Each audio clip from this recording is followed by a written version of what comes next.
नमस्कार साथियों, आज हम चर्चा करेंगे बीजेपी की दुखती नस के बारे में। बीजेपी की दुखती नस को जब लोग दबाते हैं तो वो किस तरह से बिलबिला उठते हैं। मैं बात कर रहा हूँ बीजेपी के सांसद निशिकांत दुबे की, जिन्होंने चीफ जस्टिस ऑफ इंडिया को ही गद्दार बता दिया है। चीफ जस्टिस संजीव खन्ना ने वक्फ बिल पर सुनवाई करते हुए मुस्लिम पक्ष में फैसला सुनाया, जिसको लेकर के निशिकांत दुबे ने सीजीआई को ही गद्दार करार दिया है। उन्होंने कहा है कि जितने भी गृह युद्ध हो रहे हैं उन सब के लिए सीजीआई संजीव खन्ना ही जिम्मेदार हैं। आप बताइए दोस्तों, सुप्रीम कोर्ट अगर कोई फैसला देती है तो इन्हें उससे तकलीफ़ होती है, अगर इनके खिलाफ़ फैसला जाता है तो इन्हें दर्द होता है, अगर इनके फेवर में, इनके पक्ष में फैसला जाता है तो इन्हें खुशी होती है। क्या सुप्रीम कोर्ट अब इनकी खुशी और गम को देखते हुए अपना फैसला सुनाएगा? वहीं एक खबर महाराष्ट्र से है जिसने पूरे देश में सनसनी फैला दी है। महाराष्ट्र पुलिस में एक सब इंस्पेक्टर हैं जिनका नाम है रंजीत कासले। उन्होंने दावा किया है कि ईवीएम में छेड़छाड़ के लिए मुझे 10 लाख रुपए दिए गए थे।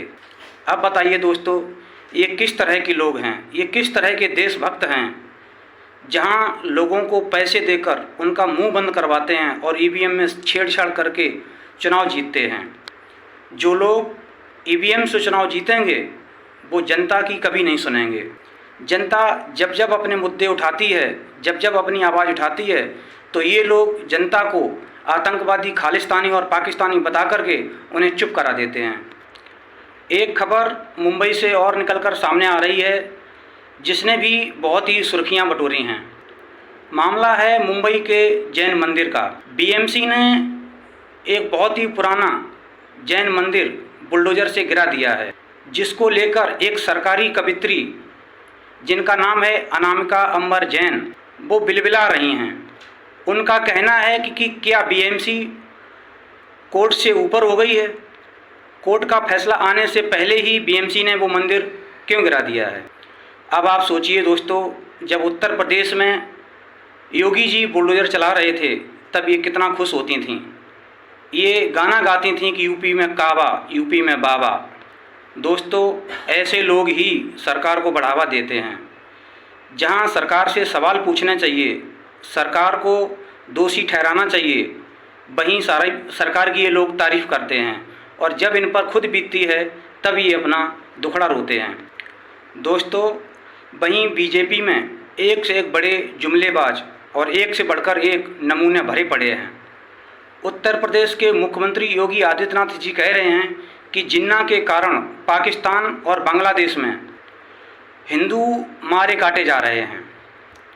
ज़रा आप लोग उनसे पूछिए कि पाकिस्तान और बांग्लादेश में जिन्ना की वजह से लोग मारे और काटे जा रहे हैं, तो उत्तर प्रदेश में दलितों को घोड़ी पर चढ़ने से रोका जा रहा है, दलित बहन बेटियों के साथ अत्याचार हो रहा है, बलात्कार हो रहे हैं, तो वो किसके इशारे पर हो रहे हैं? उसके लिए कौन जिम्मेदार है? क्या उसके लिए भी आप जिन्ना को जिम्मेदार ठहराएंगे? दोस्तों, वहीं एक खबर मध्य प्रदेश से निकलकर सामने आ रही है, जहां मध्य प्रदेश की बीजेपी विधायक उषा ठाकुर ने एक सभा में कहा है कि जो लोग बीजेपी को वोट नहीं करते हैं वो अगले जन्म में भेड़, बकरी, चीते, भालू, लोमड़ी बनेंगे। वो कह रही हैं कि हमारी भगवान से सीधी बात होती है। अब आप सोचिए, ये किस तरह के कार्टून लोग हैं जो जनता को बेवकूफ़ बनाते हैं, जनता को गुमराह करते हैं और बताते हैं कि हमारी भगवान से सीधी बात होती है। और ऐसे लोग कहीं भी क्यों ना, क्योंकि सबसे बड़े मुखिया जो हैं वही इनके जुमले राजा हैं। जब सबसे बड़े मुखिया ही इस तरह की बातें करते हैं कि मैं नॉन बायोलॉजिकल हूँ, तो ये तो बहुत छोटी चीज़ें हैं। इसलिए मेरा आप सभी से अनुरोध है कि आप सतर्क होइए इनसे, और ज़रा सोचिए ये आपके बच्चों को किस दिशा में ले जा रहे हैं।